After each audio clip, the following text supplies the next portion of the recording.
Molena tatizo. Mangomozi molena mubakani. Locha ya uli maneo. Mweta no se to eni aje no se bidu ya na machumba na ya be ikuke waliomba naso mistari 3 ya Biblia na uli maneo. Naso mistari Biblia na uli maneo. Juu ya hiyo tatizo ya utumwa. Na maneo mbe. Alo ngwa metuma uno. Na maono nange baunjo boss.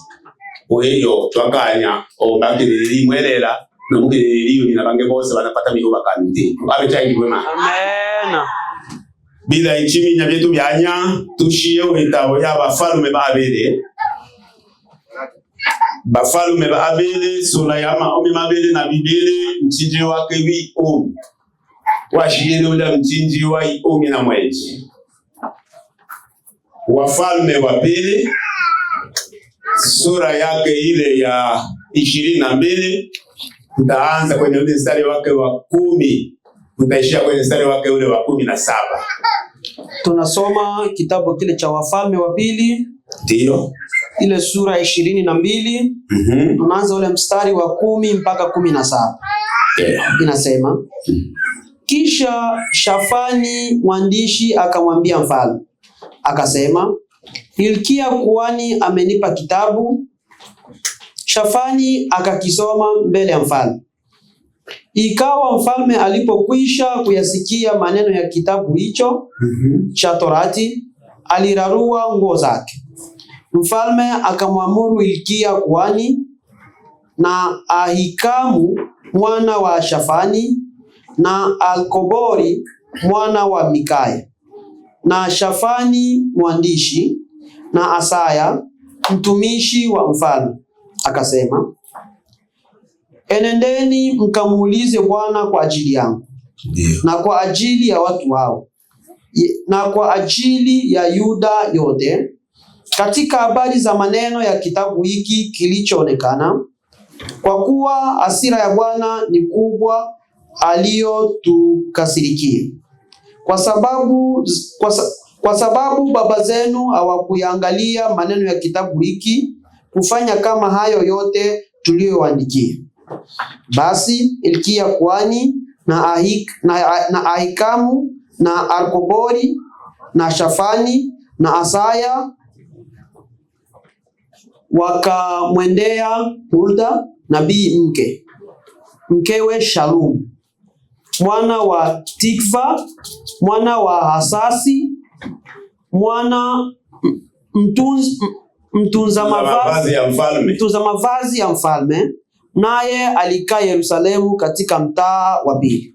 Wakasema naye, akawaambia, Bwana Mungu wa Israeli asema hivi, mwambieni mtu yule aliyewatuma ninyi kwangu. Bwana akasema hivi, tazama mimi nitaleta uovu juu ya mahali hapa na juu yao wakao hapa. Naam, maneno yote ya kitabu alichokisoma mfalme wa Yuda. Kwa sababu wameniacha mimi, wameifukuzia uvumba miungu mingine, ili wapate kunikasirisha kwa kazi yote ya mikono yao. Kwa hiyo hasira yangu itawaka juu ya mahali hapa isizimike. Amen. Amen. Amen. Jina la Bwana libarikiwe. Amen. Tumesoma hicho kitabu cha Wafalme wa pili kwenye hiyo sura na kwenye hiyo mistari hapo. Hapo kuna neno ambalo nitamani tulizungumzie kidogo kwa machache tu asubuhi ya leo. Neno kutengeneza. Kutengeneza.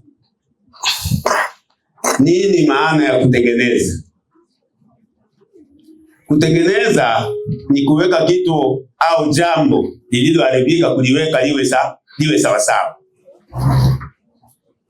Pia ni kuondoa utofauti kati ya ndugu na ndugu. Jina la Bwana libarikiwe sana. Amen, amen.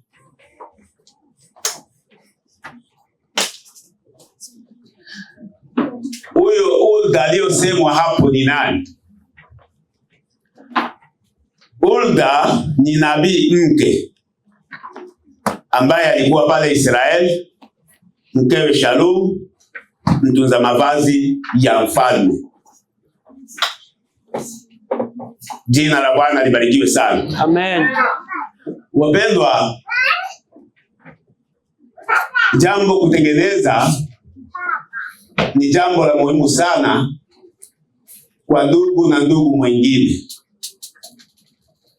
kwa sababu kama hamjatengeneza hamuwezi kuishi salama, hamuwezi kuishi sawa. Na mkitengeneza, kutengeneza ni jambo la muhimu sana katika maisha ya binadamu yoyote. Hata kama mlikuwa na tofauti na mkitengeneza, Mungu atapendezwa nanyi. Jina la Bwana libarikiwe sana. Amen, amen. Kwa hiyo muda wowote tunapokuwa na shida na tofauti na ndugu na rafiki na kaka na dada na mme na mke, tunaombwa kufanya nini? Tunaombwa kutengeneza, ili maisha yetu ya kimwili kama vile ya kiroho yaende sawasawa na mapenzi ya Mungu. Bwana Yesu asifiwe sana. Amen. Lakini kama hatujatengeneza utofauti uliopo kati yetu, kati ya mme na mke, kati ya dada na kaka, kati ya mama na mtoto, hapo hata tukifanya nini, Mungu hawezi kusikia tunachokifanya, maana tumenenda tofauti na anavyotaka yeye Mungu. Jina la Bwana libarikiwe sana. Amen.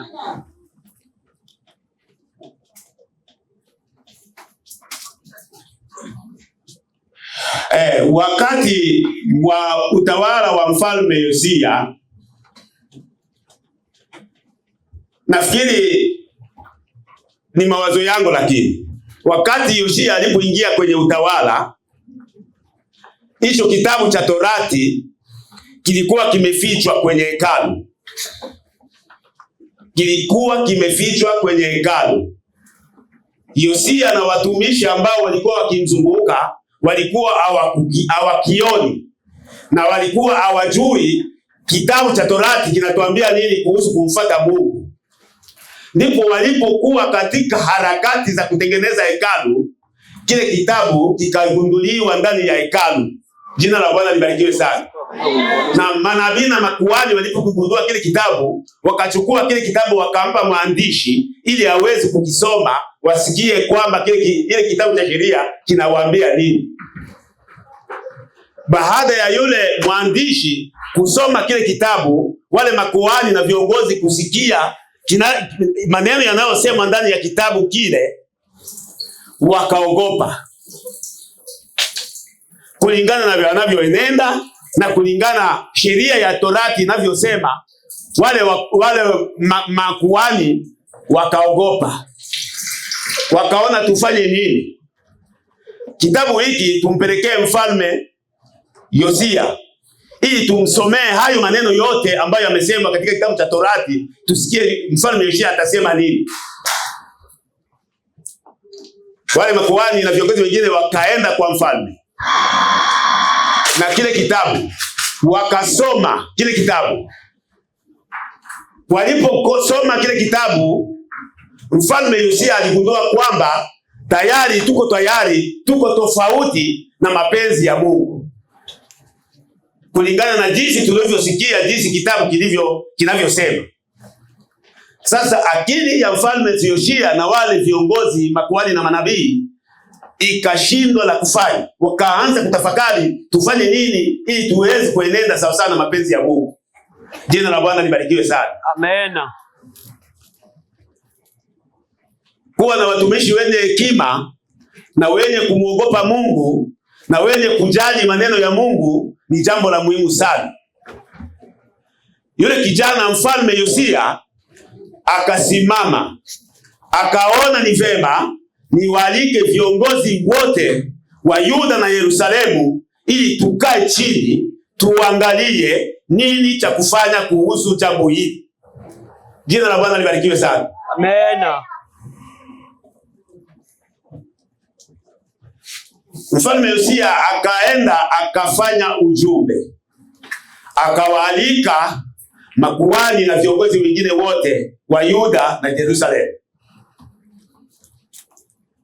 Alipowaita akawapa taarifa hiyo, akaanza kuwaambia, sikilizeni jinsi kitabu cha Torati kinavyosema.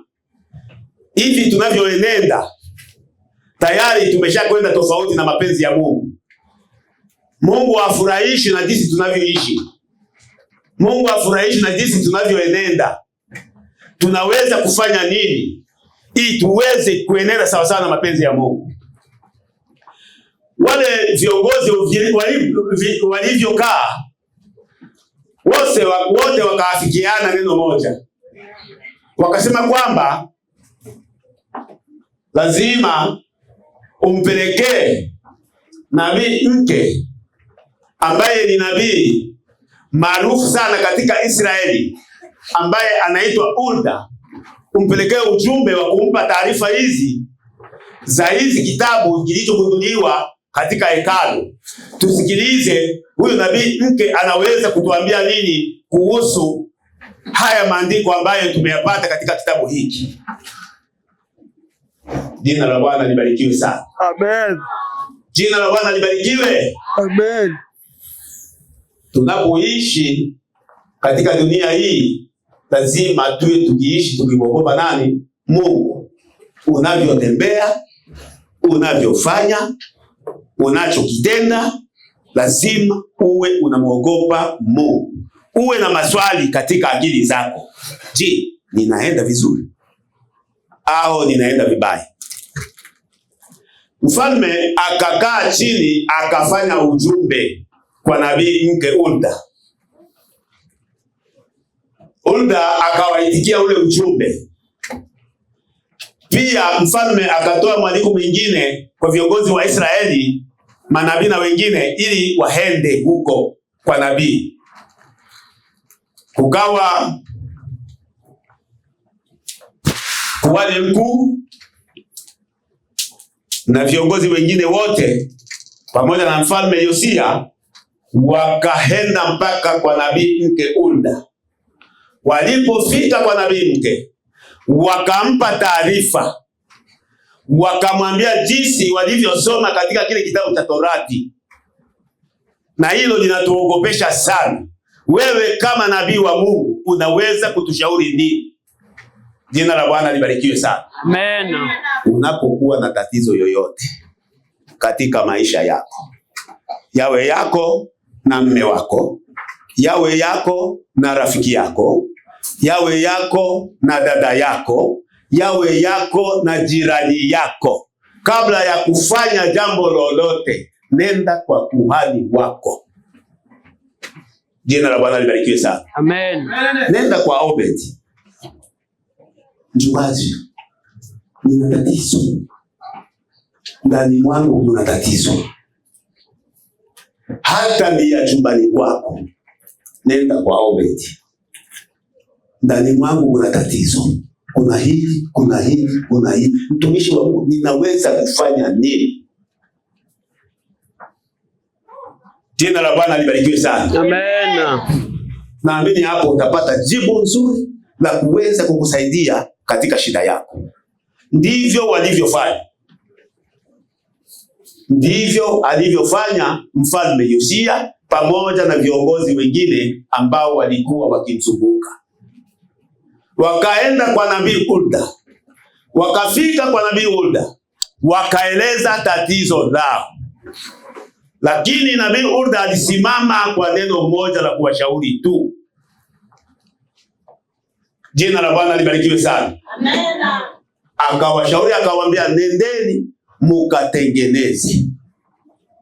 Bwana Yesu asifiwe. Nendeni mukatengeneze. Maana Mungu amekwishaona mmeshapiga hatua 1, 2, 3 ya kuachana na mapenzi yake. Wale manabii pamoja na yule mfalme hawakuzungusha kichwa, hawakuangalia kushoto, hawakuangalia kulia, hawakwenda mbele wala nyuma. hapo hapo wakawa tayari kupokea jibu kutoka kwa nabii mke la kuwashauri kwamba waende wakatengeneze, maana wameshakuwa tofauti na mapenzi ya Mungu. Jina la Bwana libarikiwe. Amen. Wakaenda wakatengeneza. Walipokwenda kutengeneza, kuna tofauti zilizotokea. Hata wao wenyewe wakaanza kushuhudia baada ya kuona jinsi walivyokuwa wakienenda, jinsi walivyokuwa wakiishi, na baada ya kufanya matengenezo wanavyoenenda sasa na wanavyoishi sasa. Wakasema kweli tulikuwa tayari tumeshaenda mbali na mapenzi ya Mungu. Ndugu yangu, kutengeneza ni jambo la muhimu sana. Ni dawa ya maisha yetu ya kimwili na pia na ya kiroho pia. Ni sabuni. Kutengeneza ni sabuni ya maisha yetu. Ukiona kwanza umeshakuwa tofauti, umeshachafuka, chukua sabuni. Ni kutengeneza na ndugu, ni kutengeneza na rafiki yako, ni kutengeneza na jirani yako, ni kutengeneza na familia yako. Hapo utaenda vizuri. Lakini walio wengi wanakaa wanaweka maneno mengi katika vyumba vya fahamu za akili zetu. Katika fahamu za kila mmoja kuna vyumba. Katika fahamu za kila mmoja kuna vyumba. Usiruhusu uanze kuweka maneno kwenye vyumba vya fahamu zako. Hapana.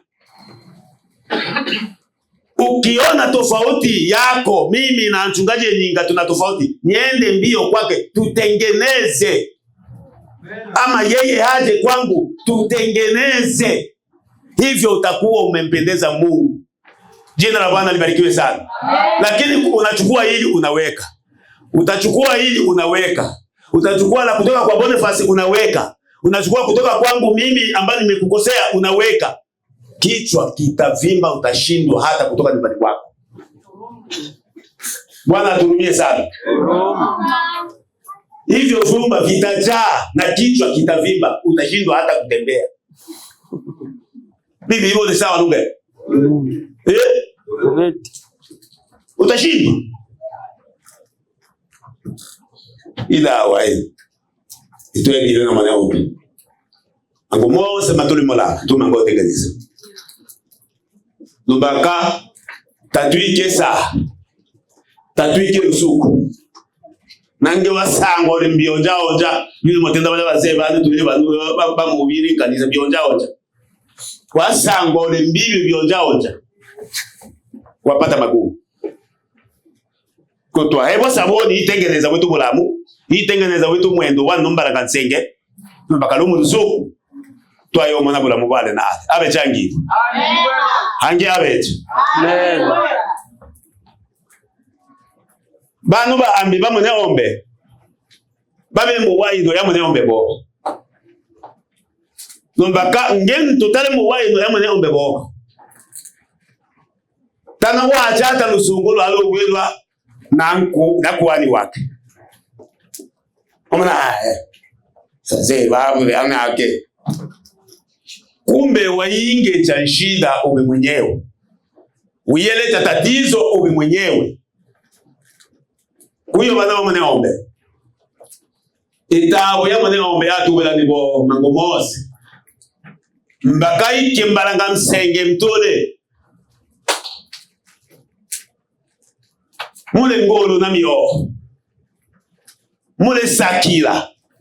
Na chicho sakila chiko wabo ungu. Sayosi unakwila. Sayosi unachirimbuka. Nalumba kalwa eyo ele numbalanga msenge. Yatumi nalushi kambo itengeneza. Mbakai ke tulembalanga nsenge mule sakila chilebo. Tulembalanga nsenge mule byaleshe byajabu. Lakini bibi byaleshe bilembalanga nsenge. Longi bimu washa yeta lwaka. Abe changi mwema. Longi bile lubaba yeta lwaka. Siko Stefano nama na lwaka. Shiki mangu tono manyende wala udumanya mkambie. Do jalo tuwatemi iteme na bamanenu manda. Iteme wana ingela lero mino Boniface wapata magumu. Uchalo bino wao ushimolonda ule maji.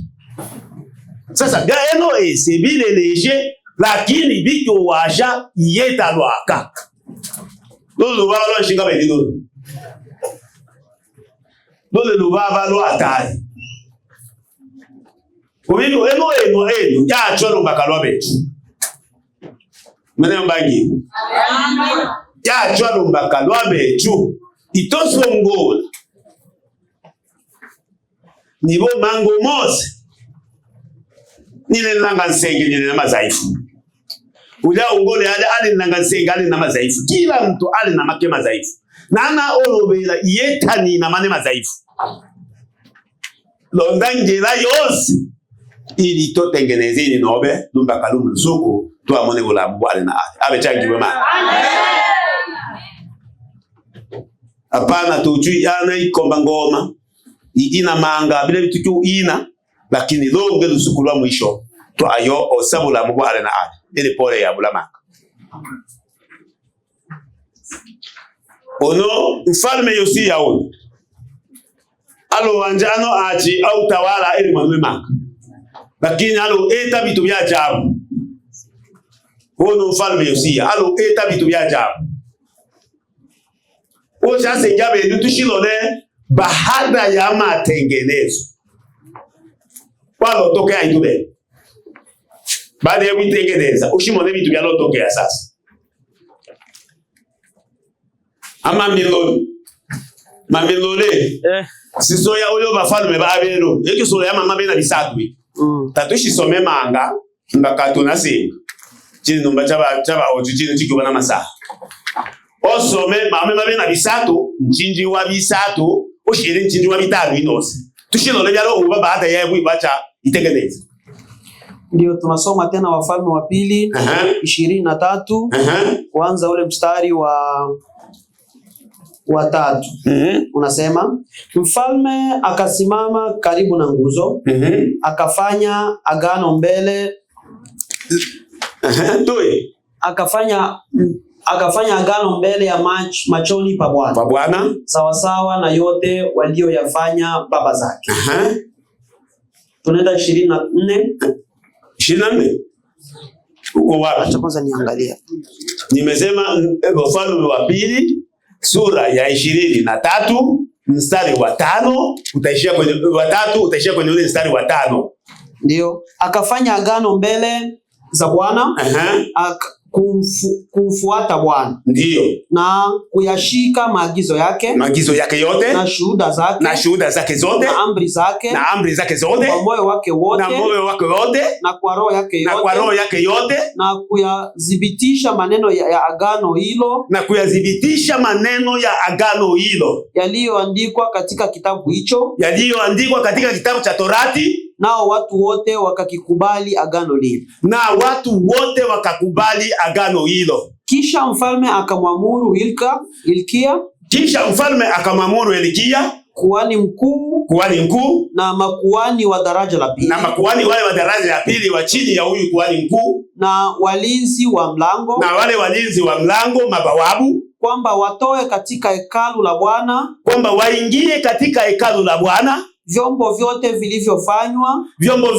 vilivyotengenezwa na Bali kwa ajili ya Bahali na kwa ajili ya Ashera na kwa ajili ya jeshi lote la mbinguni akavipiga moto nje ya Yerusalemu. Vyote akachukua akaenda nje ya Yerusalemu akavipiga moto katika mashamba ya Ridroni, katika yale mashamba ya kule Ridroni. Akayachukua majifu yake, akachukua na yale majifu mpaka Beteli. Akaondosha wale makuhani wote walioabudu sanamu katika jengo hilo, katika hekalu hilo, ambao walikuwa ni wafalme wa Yuda waliwaweka wale makuhani pale ili kufukiza uvumba katika mahali pa juu ndani ya mji wa Yuda. Na katika kila mahali, pande zote za Yerusalemu, na hao pia waliomfukuzia uvumba Baali, na jua, na mwezi, na sayari, na jeshi lote la mbinguni. Amen. Jina la Bwana libarikiwe sana. Amen. Mmesikia yaliyotokea baada ya wao kufanya ya kutengeneza vyombo vyote vile vilikuwa ndani ya hekalu, vyote vikaondolewa nje, na wale watumishi wote waliokuwa wakiwekwa pale na Baali wote wakatolewa nje, maana walikuwa tayari wako tofauti na mapenzi ya Mungu, wako tofauti na jinsi Torati inavyosema. Jina la Bwana libarikiwe sana. Amen. Kwa hiyo ukitengeneza, kuna nguvu nyingine ya pekee ya tofauti ambayo inakuja kwako. Ukitengeneza, kuna hekima nyingine ya tofauti, kuna imani nyingine la tofauti ambalo linaongezeka juu yako. Kwa hiyo ndugu zangu, mama na dada, kaka na dada, tuwe tayari kupokea shauri la kutengeneza. Tuwe tayari, tukikorofiana na ndugu, tukitofautiana na mpenzi, tuwe tayari kufanya nini? Kutengeneza. Maana hapo Mungu atafurahishwa nasi. Hapo Mungu ataona kweli tunatii jinsi maandiko yanavyosema, tunatii neno la Mungu ambalo linaendelea kufundishwa kila leo, na hivyo tutakuwa tumempendeza Mungu. Jina la Bwana libarikiwe sana. Amen. Tusichukue kila jambo ni mazoea, na neno la Mungu ni lile lile tu kila siku, ni lile lile kila siku. Kama haujatofautiana na mimi, unaweza kuwa umetofautiana na yule mtu mwingine ambaye yuko TV. Inawezekana. Unatofautiana na mwingine ambaye yuko sijui Canada, sijui wapi. Inawezekana. Tengeneza hata kwenye simu, mpigie simu utengeneze naye. Mungu hajapendezwa sisi walio ndani yake kukaa hivyo, kuweka vitu visivyo vizuri ndani ya hekalu lake.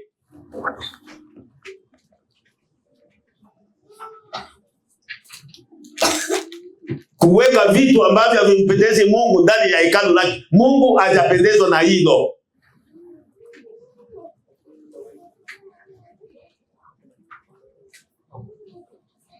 Maana tukitengeneza, nafikiri siku moja tunaweza kuonana huko mbinguni.